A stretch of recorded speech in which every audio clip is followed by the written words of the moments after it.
This is how you set the date on your Casio G Shock watch in under 1 minute. First, what you need to do is to press and hold the adjust button until you hear a click. Now you are going to see the subdial at 6 o'clock beeping. We are going to use the mode button in order to toggle through these options until we arrive at the year. Here we can select the year. I'm going to go either backwards 2023 or forward 2025, but I'm going to leave it at 2024. Now if I press the mode button once again, I can select the month. Once again, you can use both buttons in order to select the month. If you press the mode button once again, you can select the day of the month. You can also press and hold in order to speed scroll.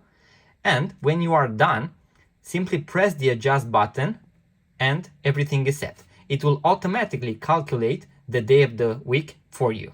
And that is how you set the date on your Casio G Shock watch in under 1 minute. Now, if you want to see a complete guide on how to use your Casio G Shock watch, how to replace the watch battery, how to clean it, how to reset the watch hands after you have replaced the watch battery, make sure to subscribe to our YouTube channel, watch the rest of our YouTube videos on our Casio G Shock.